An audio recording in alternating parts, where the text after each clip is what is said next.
Hello guys, welcome back to my channel. आज हम आप लोग के लिए the science of falling in love ड्रामे का पार्ट 6 लेके आए हैं, जो सबको बहुत बेसब्री से इंतज़ार था। अगर आप लोगों ने इसके पहले पार्ट नहीं देखे हैं तो आप हमारे डिस्क्रिप्शन बॉक्स में जाके लिंक है वहाँ देख सकते हैं, या ऊपर आई बटन है वहाँ पे भी क्लिक करके देख सकते हैं। आई होप आपको ये भी बहुत इंटरेस्टिंग लगने वाला है। तो चलिए सीधा चलते हैं बिना किसी देरी किए एक्सप्लेनेशन की तरफ। तो इस पार्ट की शुरुआत में हम देखते हैं कि सू चेंग के पास जुनो की जैकेट होती है, उस पर दाग लग जाता है। वो परेशान हो जाती है और अपने फ्रेंड को लेके जैकेट लॉन्ड्री में देने जाती है। तभी सू चेंग के पास मैसेज आता है कि अर्जेंट मीटिंग है, तो वो जल्दी से लैब में पहुंच जाए। वहाँ पे उनके सीनियर लव एक्सपेरिमेंट के बारे में बात करती है। सब लोगों को बताती है कि हमारा लव एक्सपेरिमेंट वाला प्रोजेक्ट बाहर के लोगों को बहुत पसंद आ रहा है, तो हम इस प्रोजेक्ट को आगे बढ़ाएंगे और सबको इस एक्सपेरिमेंट में साथ मिल के काम करने को कहती है। उसके बाद प्रोफेसर डू एक्सपेरिमेंट लैब में आते हैं और कुछ डेटा चेक करने के लिए, और बिना किसी को कुछ बोले वहाँ से चले जाते हैं चेक करके। उसके बाद अगले सीन में प्रोफेसर डू जुवा को अपने ऑफिस में बुलाते हैं और उसे समझाते हैं और उससे पूछते हैं कि क्या तुम अकेले में रोबोट मस्क को डेवलप कर रहे हो, वो भी बिना किसी को बताए। जुवा बोलता है कि हाँ। फिर प्रोफेसर उसको ज़ोर से डांटता है और कहता है कि क्या तुम्हें पता नहीं 3 साल पहले का इंसिडेंट कि क्या हुआ था हमारे लैब में। फिर उधर सू चैंग अपने एक सीनियर के पास जाती है और पूछती है कि क्या हुआ, तो वो बताता है कि 3 साल पहले हमारे लैब में एक रोबोट ने डेवलप किया था, लेकिन वो आउट ऑफ कंट्रोल हो गया था। उसकी वजह से हमारे लैब में बहुत बड़ा नुकसान हुआ था।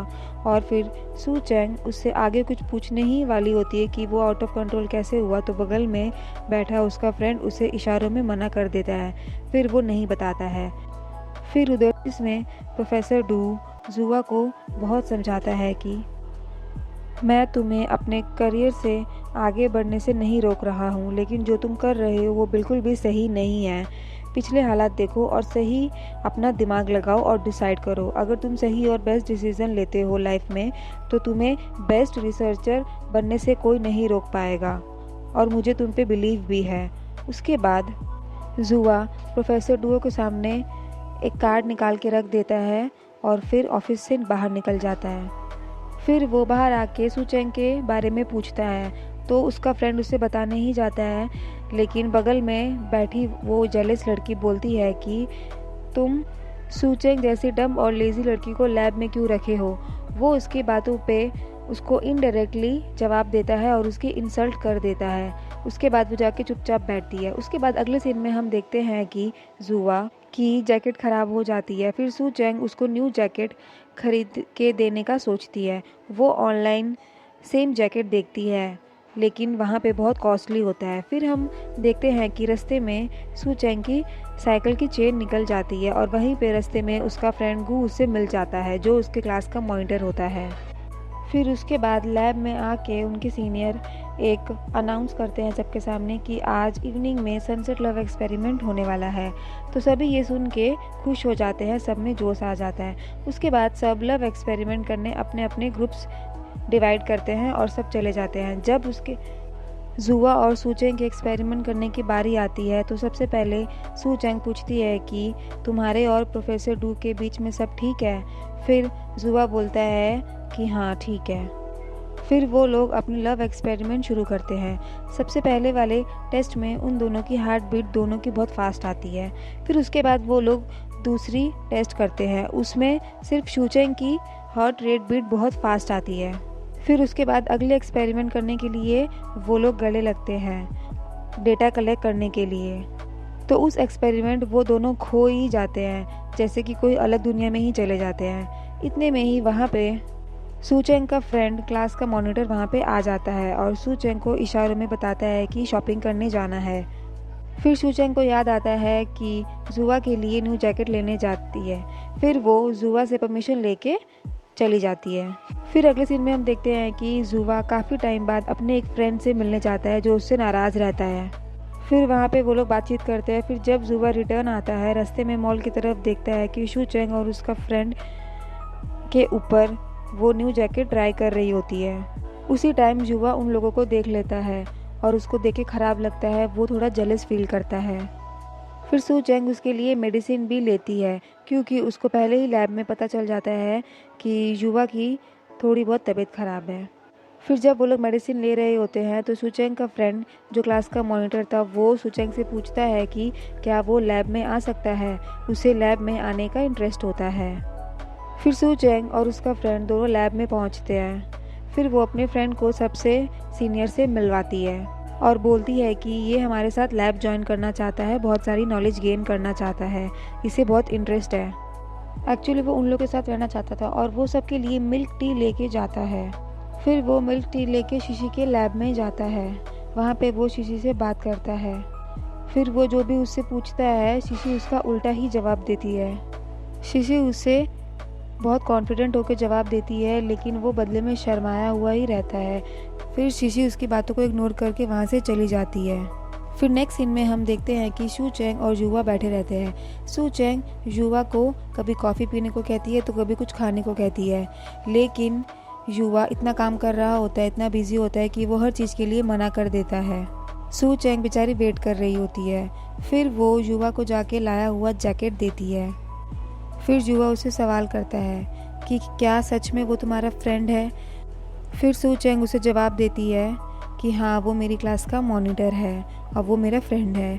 तो फिर युवा गुस्से में कहता है कि ठीक है, तो ले जाके जैकेट उसी को दे दो। फिर वो गुस्से से जैकेट को नीचे फेंक देता है। तो सू चेंग को गुस्सा आ जाता है और वो ये बोलती है कि अगर जैकेट पहनना है तो पहनो वरना फेंक देना। ये बोल के वो वहाँ से गुस्से में चली जाती है। फिर युवा उसको पीछे से देखता ही रह जाता है और वो कुछ टाइम तक तो सोच में ही पड़ जाता है।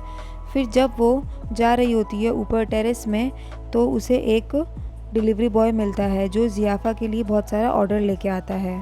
फिर वो बहुत सारा ऑर्डर लेके सीढ़ियों से चढ़ रही होती है, उससे चढ़ा नहीं जाता है। फिर पीछे से युवा भी आता है ऊपर टेरेस पे जाने के लिए। वो उसे इग्नोर करते हुए जानबूझ के सीधा चला जाता है। फिर सू चेंग के पास, बेचारे के पास इतना सामान रहता है कि वो सीढ़ियों में गिर जाती है, उसे थोड़ी सी चोट लग जाती है। तभी युवा पीछे मुड़ के देखता है और उसके पास जाता है उसकी हेल्प करने। वो उसे कंधे पे चढ़ा लेता है और सारा सामान पकड़ लेता है। फिर सू चेंग थोड़ी सी ब्लश करने लगती है और मन ही मन खुश होती है। वो दोनों फिर टेरेस पे पहुंच जाते हैं।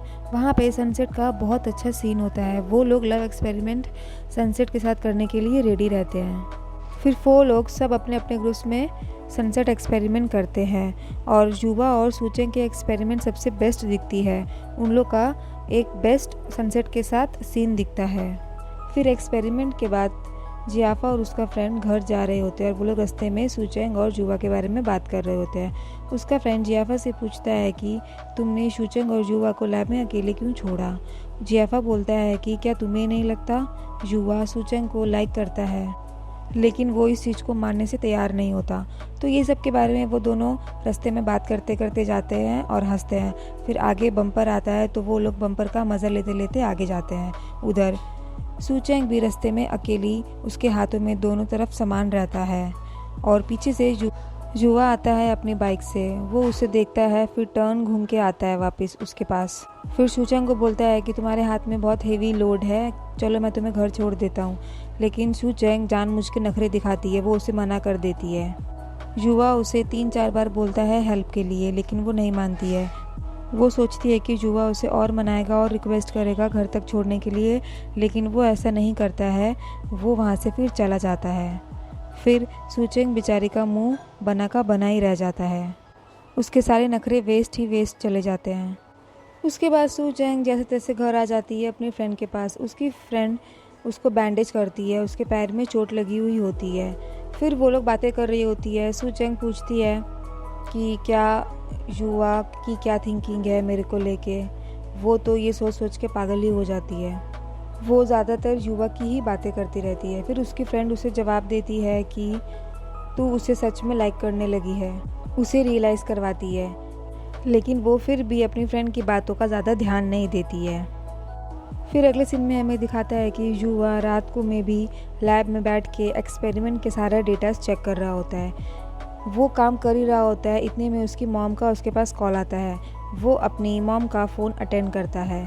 उसकी मॉम उससे पूछती है कि क्या तुम अभी भी रोबोट मस्क को डेवलप कर रहे हो। फिर वो अपनी मॉम से पूछता है कि आपको कैसे पता चला। तब उसकी मॉम बोलती है कि मैंने प्रोफेसर डू को कॉल किया था, उन्होंने मुझे सब बताया। फिर वो अपनी मॉम को बोलता है कि आपने प्रोफेसर डू को क्यों कॉल किया। उसकी मॉम बोलती है कि मुझे तुम्हारी चिंता है, मैं तुम्हारी केयर करती हूँ इसीलिए, और तुम डेवलप क्यों कर रहे हो मस्क को। तुम्हें पता है ना कुछ साल पहले क्या हुआ था, तुम्हें सारा इंसिडेंट पता है। युवा को अपनी मॉम की बातें बहुत इरिटेशन लगती है। वो फ़ोन रखना चाहता था लेकिन नहीं रख पाता था। फिर उसकी मॉम उसे बोलती है कि मुझे ये भी प्रोफेसर डू ने बताया है कि लैब में एक न्यू लड़की आई हुई होती है और तुम्हारा उसके साथ लव एक्सपेरिमेंट चलता है और शायद तुम उसे लाइक भी करने लगे हो, और वो कोई और नहीं सू चैंग ही है। उसकी मॉम को ये पता चल जाता है। फिर उसकी मॉम उसे बोलती है कि तुम्हें याद है ना बचपन में सू चैंग तुमको छोड़ के किसी और को फ्रेंड बना लिया था। उसकी मॉम इनडायरेक्टली उसे सू चैंग के बारे में भड़का रही थी कि बचपन में सू चैंग ने क्या किया था। वो जुवा ये सब बातों में ही खो जाता है। उसको बहुत टेंशन होता है। वो क्या काम कर रहा होता है उसे खुद भी ध्यान नहीं रहता है। वो एकदम खो जाता है। उसकी मॉम का कॉल कट कब हो जाता है उसे पता ही नहीं चलता। इतने में ही वहाँ पे उसका फ्रेंड आता है और उसे रियलिटी में वापस लाता है। फिर उसका फ्रेंड जुवा से एक्सपेरिमेंट के बारे में पूछता है कि हार्ट बीट रेट इतना हुआ, ये सब वो लोग बात कर रहे होते हैं। फिर उसका फ्रेंड युवा से बोलता है कि एक्सपेरिमेंट्स में उन दोनों की हार्ट बीट रेट सेम है और उनकी सिमिलैरिटीज़ भी सेम है। तो वो बोलता है कि क्या तुम दोनों एक दूसरे को पसंद करने लगे हो, ऐसा ही लगता है। तो फिर बदले में युवा उसको रिप्लाई करता है कि दोनों की heart beat rate same time पे फ्लक्चुएट होने से और इन्वायरमेंटल और फिज़िकल फैक्टर की वजह से सिमिलैरिटीज़ आने से इसका मतलब ये नहीं है कि मैं उसे लाइक करता हूँ। और ये सब गेट पे खड़ी सू चैंग सुन लेती है। फिर उसका फ्रेंड देख लेता है कि सू चैंग ने सब कुछ सुन लिया है और वो जा रही होती है। फिर वो युवा को बताता है, युवा भी देखता है। फिर सू चैंग वहाँ से चली जाती है और वो सोचती है कि युवा तो उसे 1% भी बिल्कुल भी लाइक नहीं करता है। वो ये सुन के बहुत सैड हो जाती है और वहाँ से एकदम चली जाती है। फिर युवा थोड़ा देर सोचता है और उसके पीछे पीछे जाता है उसे बात करने के लिए। वो नीचे कॉरिडोर तक उसके पीछे पीछे आ जाता है। इसके बाद क्या होता है ये तो हमें नेक्स्ट पार्ट में ही पता चलेगा, तो स्टे ट्यून्ड कि अगले पार्ट का वीडियो हमारे चैनल पर बहुत जल्दी ही अपलोड होगा। अगर आपको हमारा ये वीडियो पसंद आया हो तो इसे लाइक कीजिए और हमारे चैनल को सब्सक्राइब कीजिए और अपने थॉट्स हमारे कमेंट में लिखना ना भूलें। तब तक के लिए बाय बाय, टेक केयर।